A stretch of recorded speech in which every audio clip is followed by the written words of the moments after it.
નમસ્કાર વિદ્યાર્થી મિત્રો, આપણે પ્રકરણ 16 ની ચર્ચા કરી રહ્યા છીએ. નૈસર્ગિક સ્ત્રોતોનું ટકાઉ પ્રબંધન એટલે વ્યવસ્થાપન, એની આપણે ચર્ચા કરી રહ્યા છીએ. મિત્રો, આપણે ગયા લેક્ચરની અંદર પર્યાવરણ બચાવવા માટેના જે 5 આ છે એની ચર્ચા કરી હતી. થોડું બેઝિક માહિતી જોઈ લઈએ.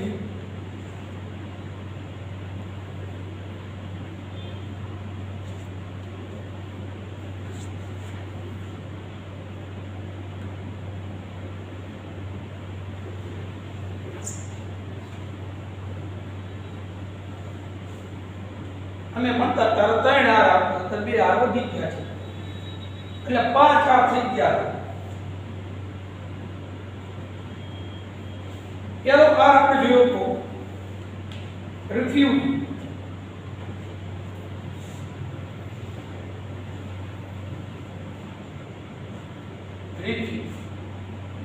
ના પાડવું.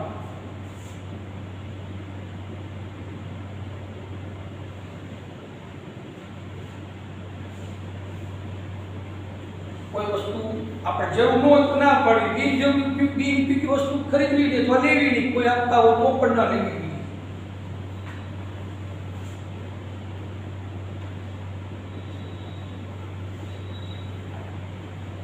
રિડ્યુસ ઓછો ઉપયોગ કરવો.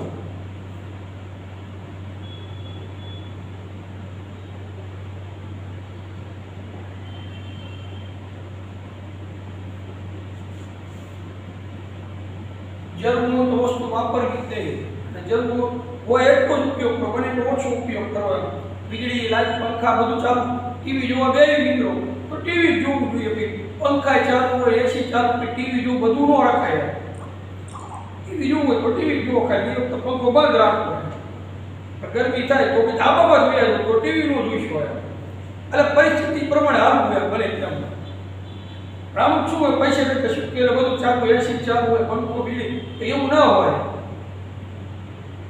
આપણે જે બિનઉપયોગી તો દુરુપયોગ કરવી છે, કોઈ ઉજાર વપરાશ કરી વધારે પડતી વીજળી આપણે વાપરતા હોઈએ, પણ એ તો માનવ સર્જિત છે, તો ઉત્પન્ન કરવા માટે જે કરોડો રૂપિયાનો ખર્ચો થાય છે, બને એટલું ઓછો ઉપયોગ કરવો.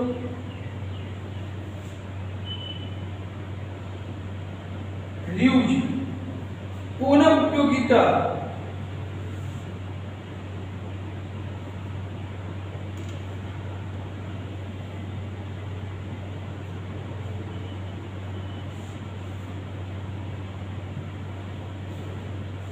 કોઈ વસ્તુ હોય તો ફરી વખત ઉપયોગ કરી શકાય.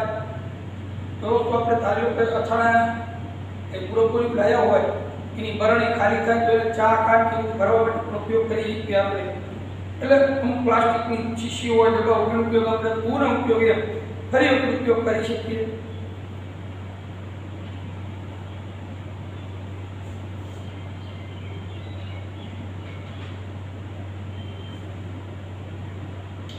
હેતુ ફેર કરવો.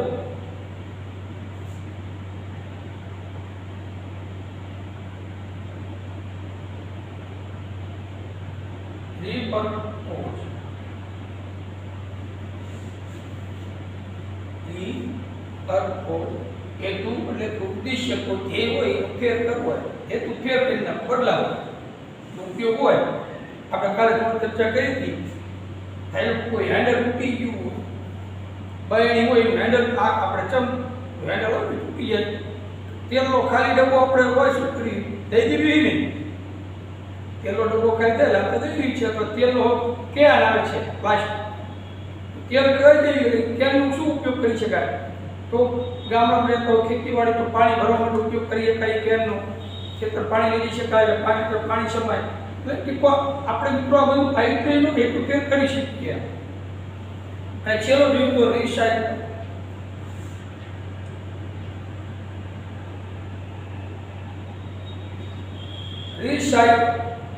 હવે પુનઃચક્રીકરણ.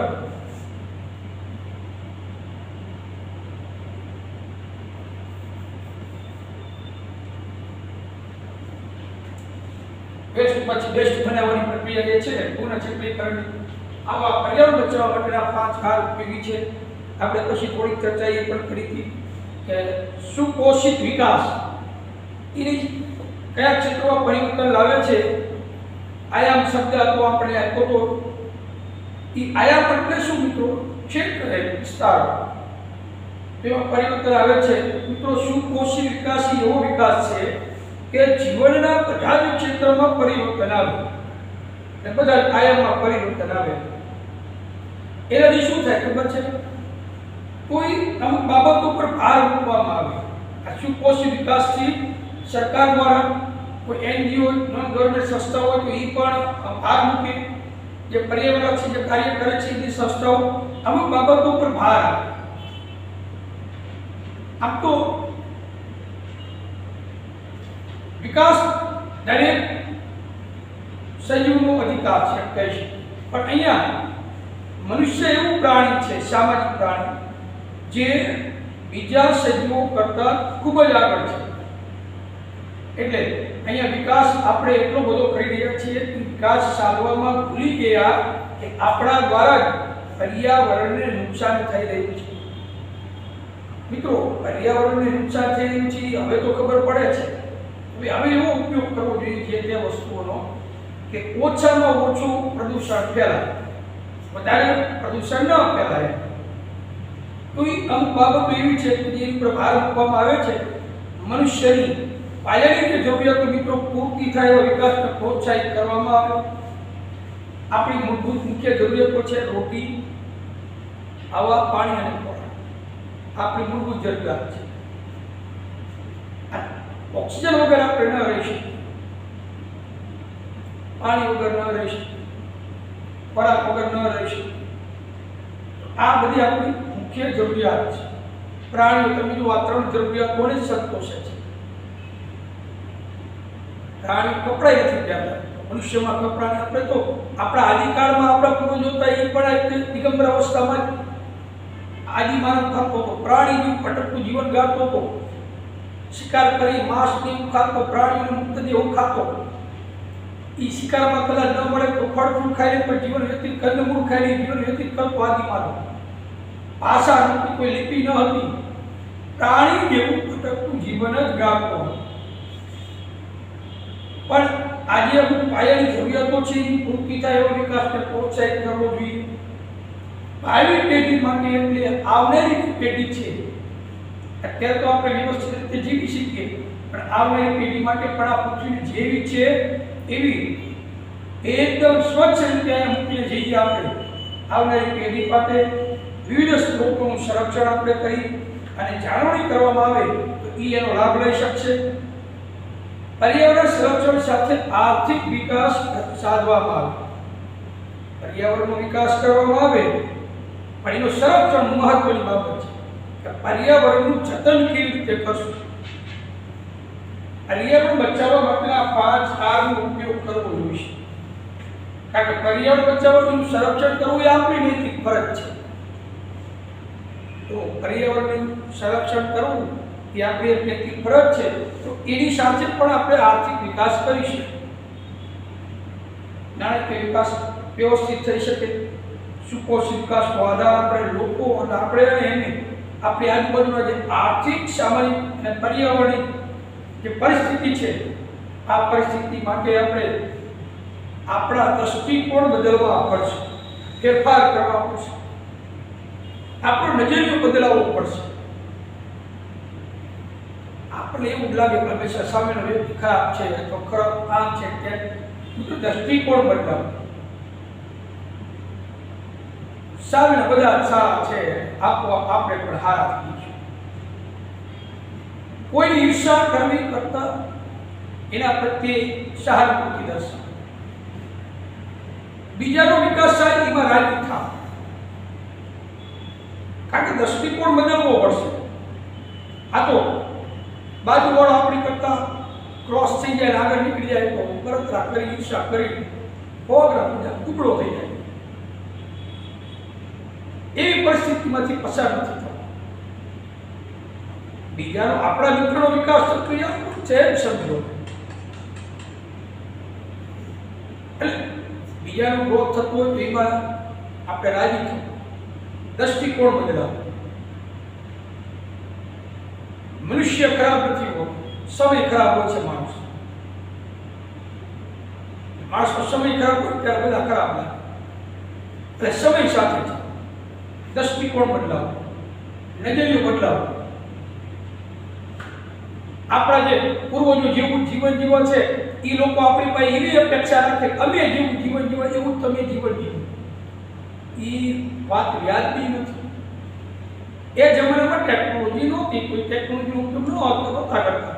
હવે અત્યારે ટેકનોલોજી છે તો અત્યારની પેઢી ટેકનોલોજીનો ઉપયોગ કરવો જ જોઈએ. અને અમુક વડીલો હોય ઘરમાં 4-5 પેઢી જીવતા હોય તો એ બળતરા કરતા હોય અમે આમ અમે તેમ અમે કામ કર્યું થાકી ગયા આ ખેતી. ટેકનોલોજી યુક્ત નહોતી એટલે વધારે કામ કર્યું. અત્યારના સંજોગો પ્રમાણે ટેકનોલોજી ભરપૂર છે તો આ ટેકનોલોજીનો ઉપયોગ કરવો જ જોઈએ. અને દ્રષ્ટિકોણ બદલાવો, પર્યાવરણ સંબંધિત આવા ફેરફાર કરવા જોઈશે. અને નૈસર્ગિક સ્ત્રોતો તમારા ઉપયોગમાં પરિવર્તન કરે એના પર આધારિત છે. તો આ રીતે સુપોષિત જે વિકાસ છે એના આપણે સમજાવી શકીએ છીએ.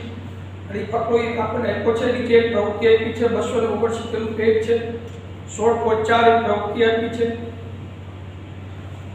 જો તમે શું તમે વર્ષો પછી કોઈ ગામ અથવા શહેરમાં ગયા છો? જો હા હોય તો શું અગાઉના વર્ષની તુલનામાં નવા ઘર તેમજ રોડ બની ગયા છે?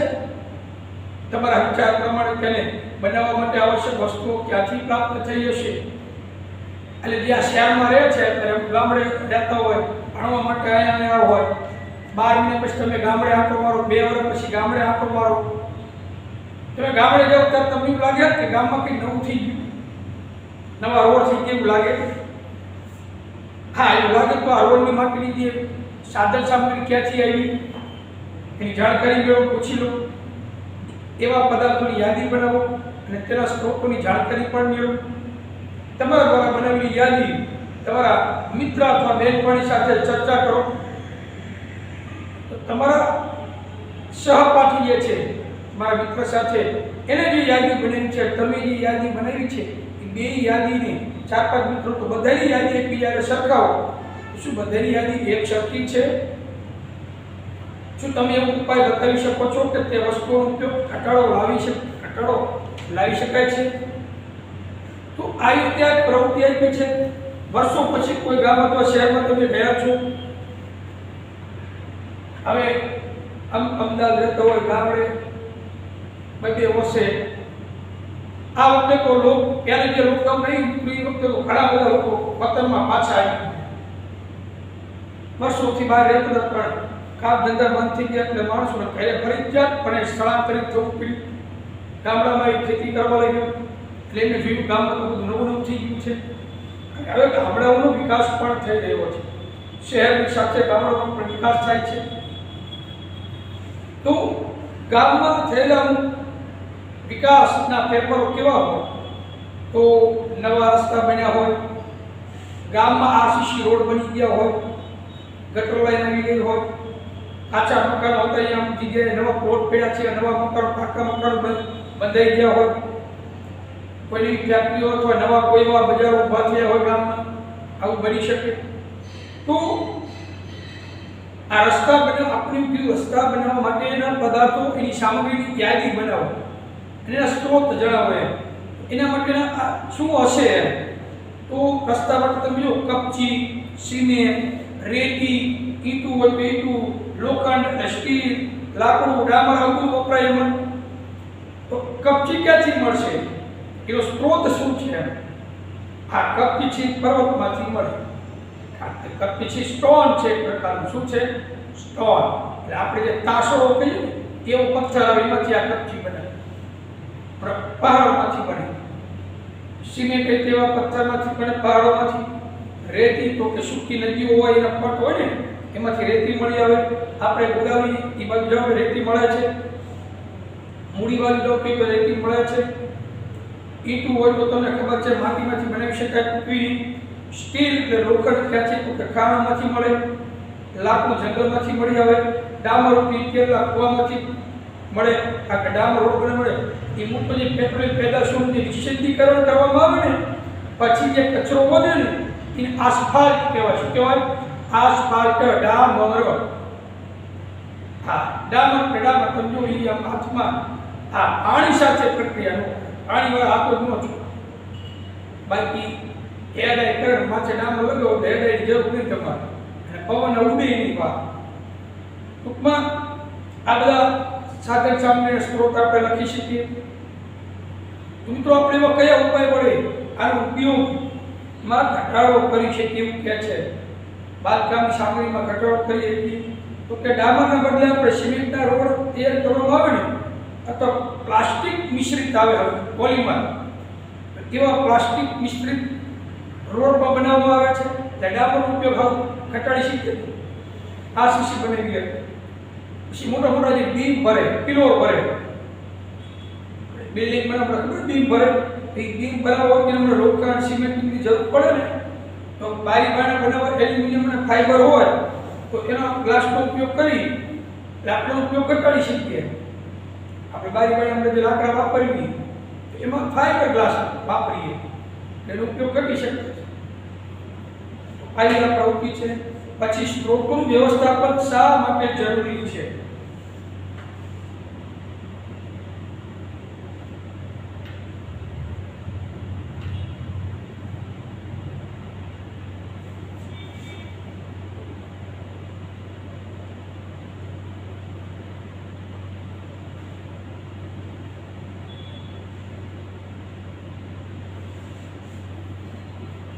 સ્ત્રોતોનું વ્યવસ્થાપન શા માટે જરૂરી છે?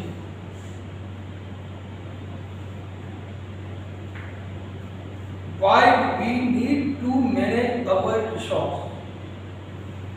સ્ત્રોતોનું વ્યવસ્થાપન શું કામ જરૂરી છે? શા માટે જરૂરી છે? મિત્રો આ ચેપ્ટરનું નામ જ પ્રબંધન છે, વ્યવસ્થાપન.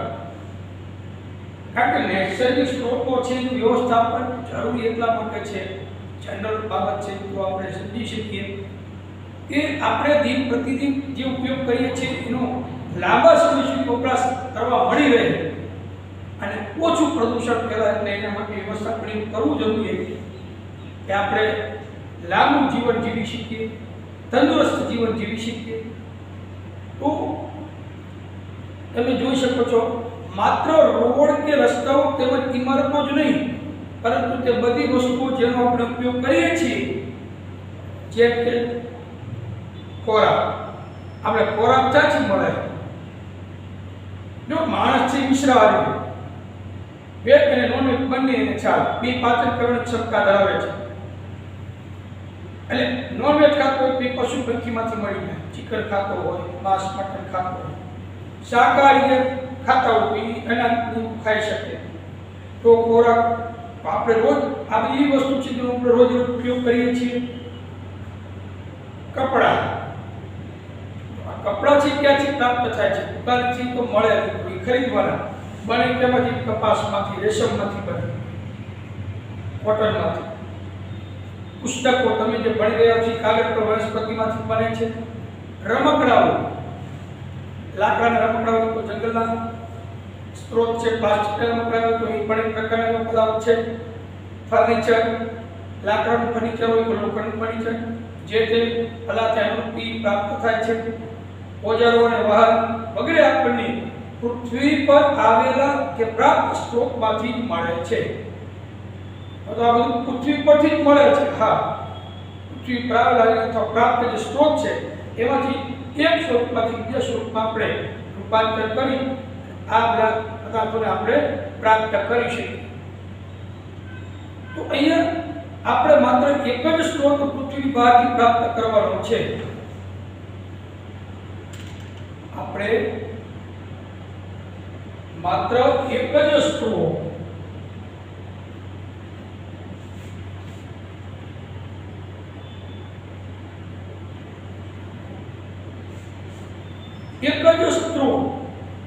પૃથ્વીની બહારથી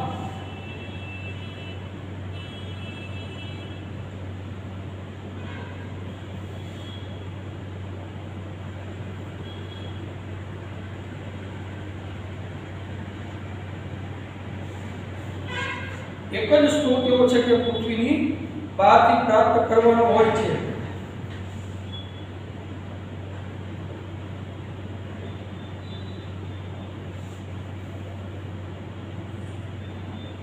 તે છે ઊર્જા.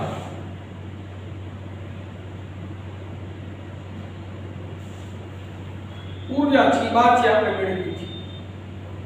ઈ ક્યાંથી મળે? એ ઊર્જા આપણને સૂર્યમાંથી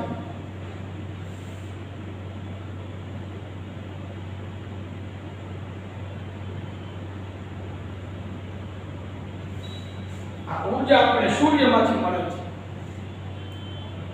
तो આપણે પૃથ્વી બહારથી એક જ સ્ત્રોત મેળવવાનો છે, એ છે ઊર્જા. એ ઊર્જાનો મુખ્ય સ્ત્રોત કોણ છે? સૂર્ય. એ આપણે સૂર્યમાંથી પ્રાપ્ત થાય છે.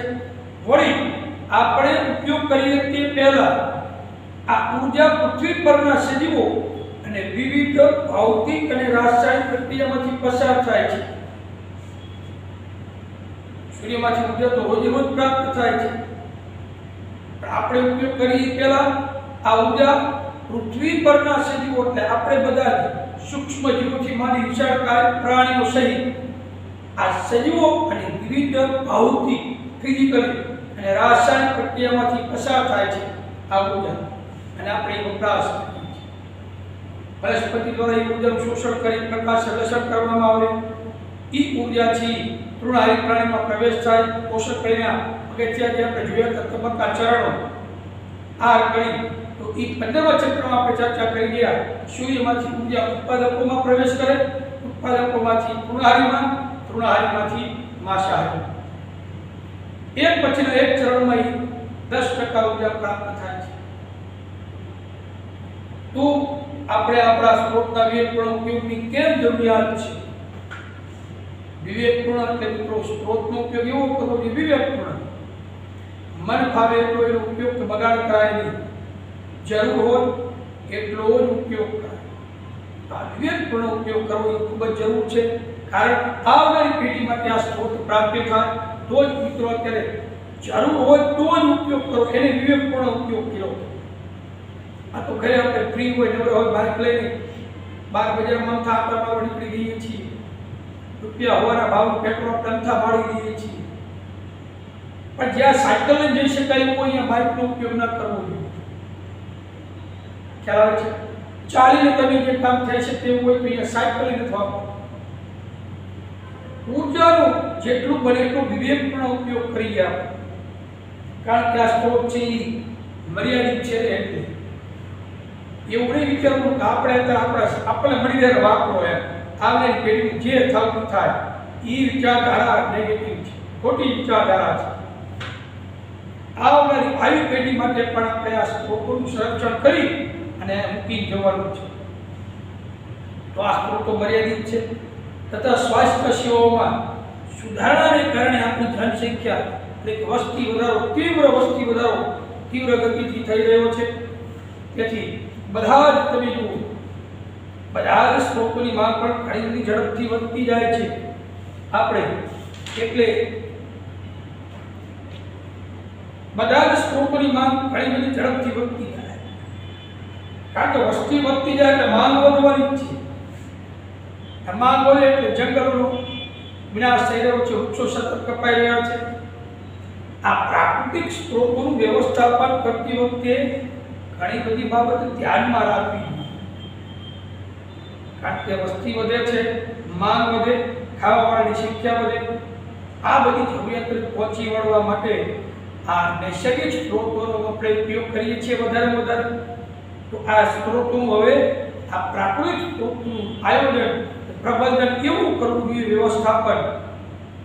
એ વ્યવસ્થાપન કરતી વખતે બાબતો આપણે ધ્યાનમાં રાખવી જોઈએ. કેવી બાબતો? પ્રાકૃતિક સ્ત્રોતોનું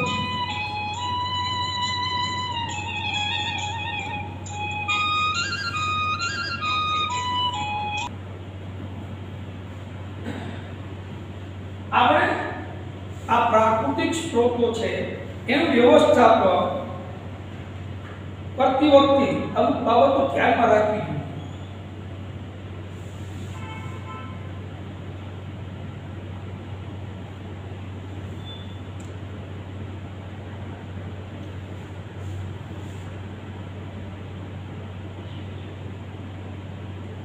એક દીર્ઘકાલીન દ્રષ્ટિકોણને ધ્યાનમાં રાખવું જોઈએ.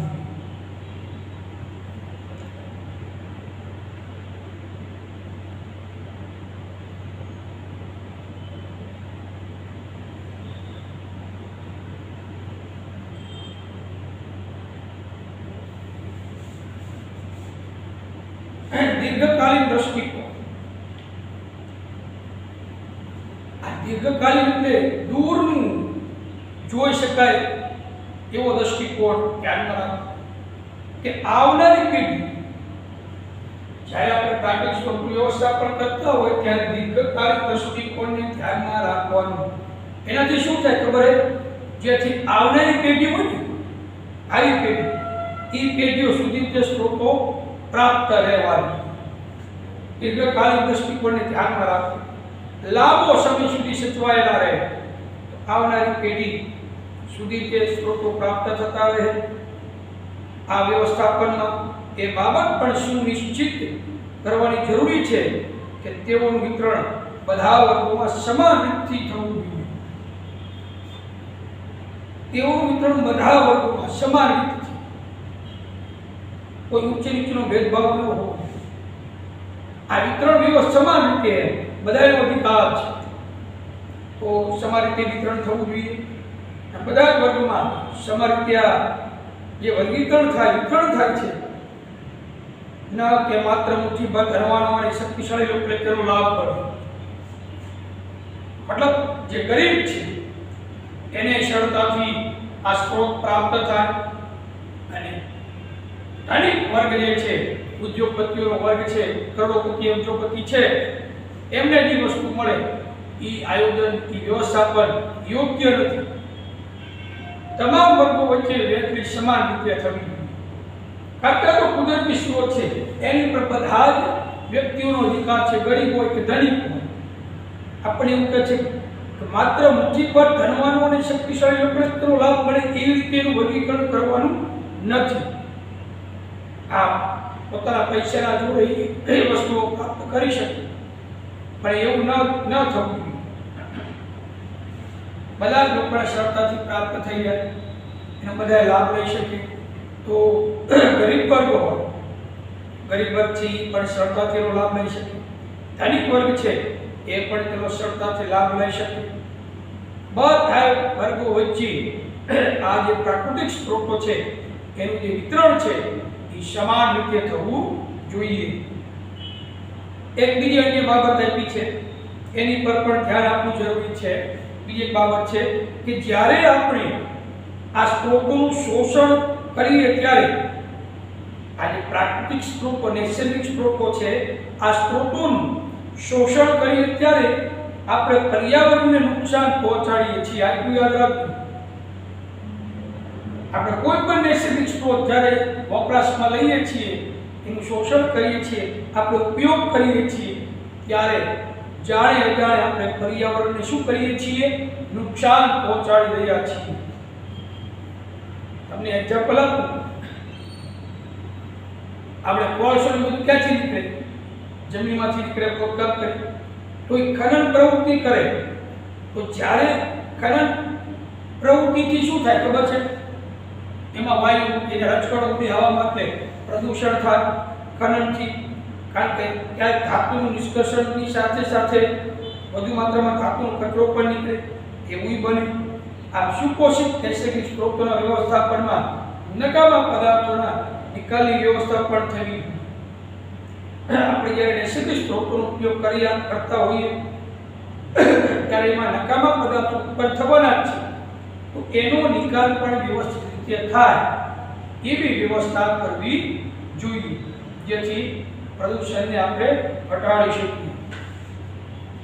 એક પ્રવૃત્તિ આપી છે મિત્રો, તમારા રોજિંદા જીવનમાં પર્યાવરણ સંરક્ષણ માટે જોવા મળતી પરંપરાગત પ્રવૃત્તિઓનું અવલોકન કરો તમારા સહપાઠીઓમાં આ બાબત જણાવો, તેનો અહેવાલ તૈયાર કરી જમા કરાવો. આ જે પ્રવૃત્તિ છે તમે જોઈ શકો છો 16.5, એમાં તમે જુઓ તમારા રોજિંદા જીવનમાં પર્યાવરણના સંરક્ષણ માટે જોવા મળતી પરંપરાગત પ્રવૃત્તિઓનું અવલોકન કરો. હવે પરંપરાગત પ્રવૃત્તિઓ તો મિત્રો ઘણી બધી હોય છે. તમે જો આપણો દેશ તો સંસ્કૃતિનો દેશ છે ભારત, અને વિવિધતામાં એકતા છે ભારત. તો ભારતમાં મોટા ભાગના ગામડાઓ છે,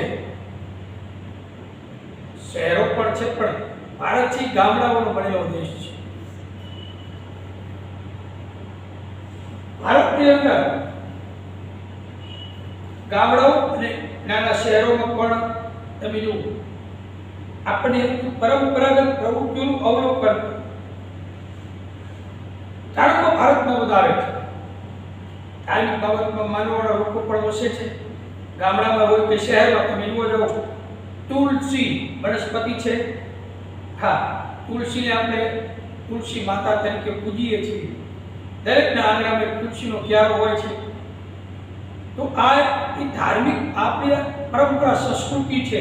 તો તુલસી હોય, આંકડો હોય, આસોપાલવ, પીપળો, ખીજડો, વડ, બિલ્લી, આપણે બિલના પત્ર પાન ચડાવી માર્યું હોય, આપણે ભોળાનાથને ચડાવીએ. તો મહાદેવ હર કરીને આપણે જ્યારે શ્રાવણ હોય તો બિલીના પત્રથી પૂજન કરીએ. એ બિલી ઉપરાંત આપણે અહીંયા ઘણા બધા વૃક્ષો છે, એ વૃક્ષોનું આપણા લોકો દ્વારા વાવેતર ઉછેર કરવામાં આવે જ છે. એટલે નાના ઓછા કંઈક ન હોય તો તુલસીનો ક્યારો તો હોય, વાવે તુલસી તો વાવે. તો આવા છોડ જે છે ને કે આવા વૃક્ષોને પવિત્ર ગણે. આપણે પવિત્ર ગણે ચોક્કસ વાર તહેવારની પૂજા પણ કરવામાં આવે છે. આમ તેનું સંરક્ષણ કરવામાં પણ આવે છે. આ આપણી પરંપરાગત પ્રવૃત્તિનો એક ભાગ છે. આપણે એનું જતન કરવી જ છે. આ વૃક્ષોનું આપણે આવા વૃક્ષોને કાપતા નથી, વાવેતર કરીએ, ધાર્મિક બાબતો કે વાર તહેવારની પૂજન અર્ચન કરીએ, એનું જતન કરીએ. કેટલાક પક્ષીઓ તમે કેટલાક પક્ષીઓ છે, ગાય પ્રાણી છે, અને સાપ, નાગ આપણે પૂજનીય છે. જય ચરમડિયા પૂજનીય છે. સાપને આપણે ભગવાન દેવી દેવતા તરીકે પૂજીએ છીએ, ગાયને માતા તરીકે પૂજીએ છીએ. તો આવા પ્રાણીઓને પણ આપણે પવિત્ર ગણી પૂજા કરવામાં આવે છે. ઘણા બધા પ્રાણીઓ દેવી દેવતાઓના વાહન તરીકે ગણવામાં આવે છે. ભગવાન શનિદેવનું વાહન શું છે? કોમેન્ટ કરો છો. ભગવાન શનિદેવનું વાહન શું છે?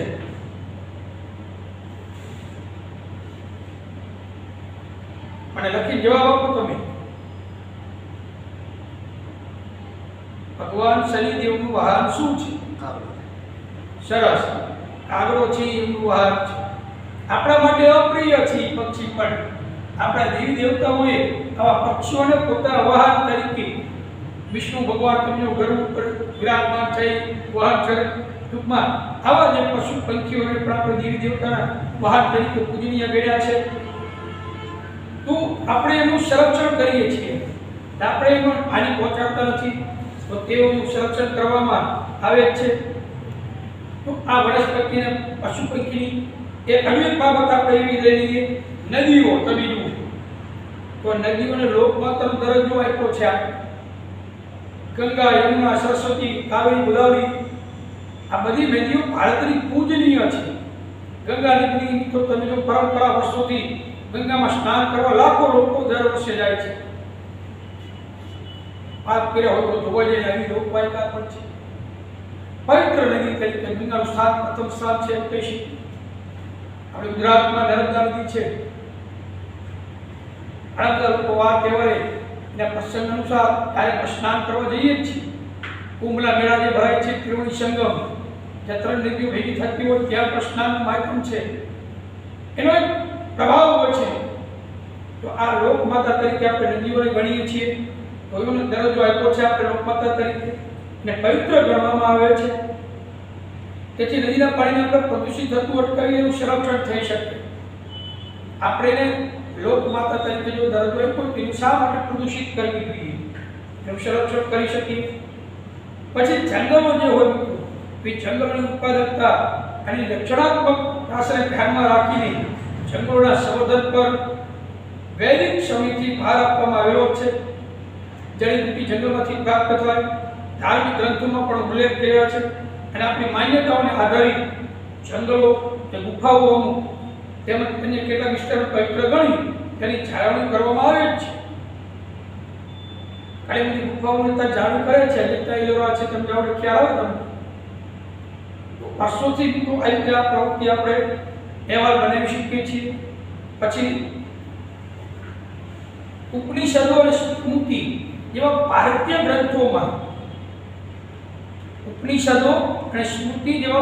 ગ્રંથોમાં જંગલોના ઉપયોગ અને વ્યવસ્થાપન વિશે વર્ણનો આપેલા છે અને તેના સંપોષણ વિશે ગર્વિત પ્રકાશ પાડે છે. અથર્વવેદનું 12.1.11 સૂક્ત કે જેનો પાછળથી દેવી ચંદમાં પોતાના પુસ્તક અથર્વવેદ સંસ્કૃત લખાણનું અંગ્રેજીમાં અનુવાદનું કુદરતી ભાષાંતર આપેલું છે. એવું નીચે પ્રમાણે છે: ઈરાસ તસ્તે પર્વતા હિમાવસ્તો પ્રણયમ તે પૃથ્વી શોણમસ્તુ બ્રહ્મભૂમ કૃષ્ણમ રોહિણી વિશ્વરૂપમ ધ્રુવમ ભૂમિ પૃથ્વી મિત્ર ઉત્તમ અજિતોહતો અક્ષતો ધ્યાસ્થમ પૃથ્વી મહમ. આ અથર્વવેદનો શ્લોક છે, સંસ્કૃત લખાણ. એનું ગુજરાતી શું થાય છે? એનું ગુજરાતી આપણને આપેલું છે કે હે પૃથ્વી તારી ટેકરીઓ, હિમ આચ્છાદિત પર્વતો એટલે બરફથી છવાયેલા પર્વતો, હિમ એટલે બરફથી છવાયેલા પર્વતો, અને જંગલો આનંદમય હો, આનંદમાં રહે. હે વિવિધ રંગી સ્થિર અને રક્ષિત પૃથ્વી, આ ધરા પર હું અપરાજિત ચિરંજીવ આનંદિત રહું. હે પૃથ્વી, આ જમીન ઉપર હું કોઈથી પરાજિત ન થઉં, અપરાજિત રહું, દીર્ઘાયુ ભોગવી શકું એટલે ચિરંજીવી, મૃત્યુ જ ન થાય, ચિરંજીવી રહું અને સતત આનંદિત રહું. આવો એનો અર્થ આપ્યો છે. એક બીજું એક સૂક્ત છે અથર્વવેદનું બીજું સૂક્ત જે 12.35 પ્રાસને પુનર્નિર્માણ સિદ્ધાંતો પ્રગટ કરે છે, જે નીચે પ્રમાણે આપેલું છે: યતે ભૂમે વિખારામી વિક્ષિપ્રમ તદપી રોહ માતે મર્મ વિમ્રદ્વરી માતે હૃદયમ અપી પમ. અથર્વવેદનો આ શ્લોક જે આપ્યો છે: હે પૃથ્વી, હું તારામાંથી જે પણ ખોદીને બહાર કાઢું તે તરત જ પુનઃનિર્માણ પામી, એટલે હું જમીનમાંથી જે બહાર કાઢું એ ફરી પાછું તરત જ નિર્મિત થાય, બની જાય. અમે તારા જીવંત નિવાસ સ્થાનો અને મર્મ સ્થળોને હાનિ ન પહોંચાડીએ, એટલે કે અમે તારા પૃથ્વીના જે જીવંત નિવાસ સ્થાનો છે એટલે પર્યાવરણ દ્વારા નિર્મિત છે એવા નિવસન તંત્રોને અને જે મર્મક સ્થળો જે છે કુદરતી સ્થળોને અમે હાનિ ન પહોંચાડીએ. આ રીતના અર્થ આપ્યા છે. સંસ્કૃત મિત્રો પરીક્ષામાં સંસ્કૃત શ્લોક નથી પૂછવા તમને, પણ તેમ છતાં એકાદી વખત ધ્યાન રાખવું. એના જે 12.1.5 આવતું એવું યાદ રાખવું. કદાચ આ તો સરકાર છે પેપર પૂછી શકે વિજ્ઞાનમાં સંસ્કૃત ક્યાંથી હોય. જંગલોની ઉત્પાદકતા અને રચનાત્મક પાસા લઈને જંગલોનું સંવર્ધન વૈદિક સમયથી જ ભાર આપવામાં આવતો હતો. વેદના કાળથી મિત્રોની પર ભાર આપવામાં આવે છે. વૈદિક કાળના અંતમાં ખેતીને મુખ્ય આર્થિક પ્રવૃત્તિ તરીકે સ્વીકારવામાં આવી હતી. હાલમાં ભારતની મુખ્ય આર્થિક પ્રવૃત્તિ ખેતી જ છે. આ એ સમય હતો જ્યારે વૈદિક કાળના અંત ભાગમાં જંગલો, વનરાજી જેવા કુદરતી સ્થળોને પવિત્ર ધાર્મિક સ્થળો તરીકે માનવાની શરૂઆત થઈ હતી. આપણા ઘણા બધા સ્થળો એવા છે, આ સ્થળોને કુદરતી રીતે છે અને ધાર્મિક સ્થળ તરીકે આપણે માનીએ છીએ, પવિત્ર સ્થળ તરીકે આપણે માનીએ છીએ. અને પારંપરિક વન્ય પ્રવૃત્તિઓની સંકલ્પનાનો ઉદ્ભવ થયો હતો વૈદિક કાળથી. બીજી બાજુ વન્ય પ્રવૃત્તિ સિવાય પણ રીતિ રિવાજો અને ધાર્મિક માન્યતાઓનો કુદરત અને કુદરતી સ્ત્રોતોનો સંરક્ષણ માટે ઉપયોગ કરવાની શરૂઆત થઈ છે. તો આ રીતે આ મિત્રો સમજૂતી આપણને આપેલી છે. નીચે 4 પ્રશ્ન આપ્યા છે. તમે જોઈ શકો છો પર્યાવરણ મિત્ર બનવા માટે તમે તમારી ટેવમાં શું પરિવર્તન લાવી શકો. તો એમાં તમે લખી શકાય પ્લાસ્ટિક ઓછું લાવવા માટે આપણે વીજળીના પંખા જરૂર તરફ બંધ કરીએ, ટીવી જરૂર તરફ બંધ કરીએ, પ્લાસ્ટિકની કોથળી વાપરતા હોય તેના બદલે આપણે કાગળની કોથળી કે શણની કોથળીનો ઉપયોગ કરી શકીએ. તો આવી આપણે ટેવમાં પરિવર્તન લાવી શકીએ. એની હું પીડીએફ તમને મોકલાવવાનો છું. જંગલો અને કુદરતી સ્ત્રોતના ટૂંકા ગાળાના હેતુઓને સિદ્ધ કરવા માટે થતા સ્ત્રોતોના શોષણના ફાયદા જણાવો. બીજો એક પ્રશ્ન એવો આપ્યો છે, તો એની પણ હું તમને પીડીએફ મોકલાવીશ. પછી આ કાયદા લાંબી અવધિ કે સમયગાળાને ધ્યાનમાં રાખીને બનાવેલા હેતુના ફાયદાથી કેવી રીતે ભિન્ન છે. આ ફાયદા કે લાંબી અવધિ આપ્યા છે, એટલે કે એમાં જો આપણે જોવા જઈએ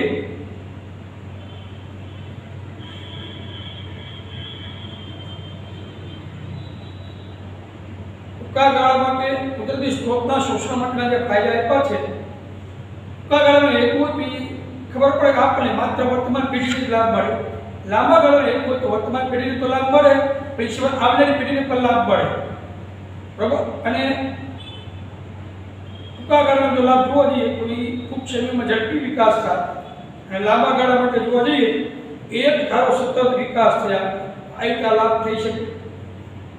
પછી તમારા વિસ્તાર પ્રમાણે તમારા વિચારમાં પ્રમાણે સ્ત્રોતોનું શા માટે સમાન વિતરણ થવું જોઈએ, સ્ત્રોતોના સમાન વિતરણના વિરુદ્ધ કયા કયા પરિબળો કાર્ય કરે છે. આ રીતે આપણે આપણા વિચાર મેળવે છે તમારા વિચાર પ્રમાણે સ્ત્રોતોનું શા માટે સમાન વિતરણ થવું જોઈએ. તો આપણે એવું લખી શકીએ, હા આપણે પ્રશ્ન પૂછ્યો છે તમારા વિચાર પ્રમાણે સ્ત્રોતોનું શા માટે સમાન વિતરણ થવું જોઈએ. હા, સ્ત્રોતોનું સમાન વિતરણ થવું જ જોઈએ. શું કારણ?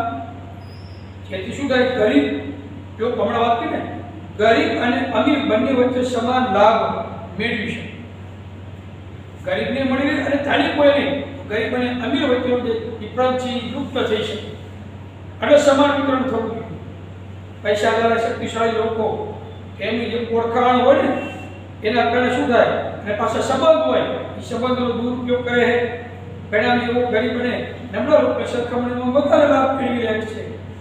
અત્યારે કોરોનામાં તમે જુઓ ઓક્સિજનના બાટલા કોઈને મળતા નહોતા, ત્યારે નેતાઓ દાખલ એમના ઘરના પરિવાર તરત બાટલા મળી જતા હતા. એટલે એમના સંબંધની ઓળખના કારણે એમને તરત મળી જાય. ગરીબના બિચારા ગરીબના લોકો મૃત્યુ પામ્યા. તો આ સમાન વિતરણ ન કહેવાય, સમાન વિતરણ થવું જોઈએ. સ્ત્રોતોના સમાન વિતરણ વિરુદ્ધ બે પરિબળો પૈસા અને શક્તિ કાર્ય કરે છે. સમાન વિતરણ વિરુદ્ધ બે શક્તિ કરે, પૈસા અને એક શક્તિ. એટલે તાકાત આ બી કાર્ય આની વિરુદ્ધ વિતરણ વિરુદ્ધ બે પરિબળ કરે છે. તો આપણે કીધું સ્ત્રોતોના સમાન વિતરણના વિરુદ્ધ કયા કયા પરિબળો કાર્ય કરે છે. બે પરિબળ કાર્ય કરે છે, એક પૈસા અને એક શક્તિ. આ બે એ આપણા સ્ત્રોતના સમાન વિતરણના વિરુદ્ધ આ બે પરિબળ કાર્ય કરે છે. પછી જંગલ અને વન્યજીવન જે આપ્યું છે એ આપણે આવતા લેક્ચરમાં એની ચર્ચા કરશું. અહીંયા આપણે આ લેક્ચર પૂર્ણ કરીએ. નમસ્કાર.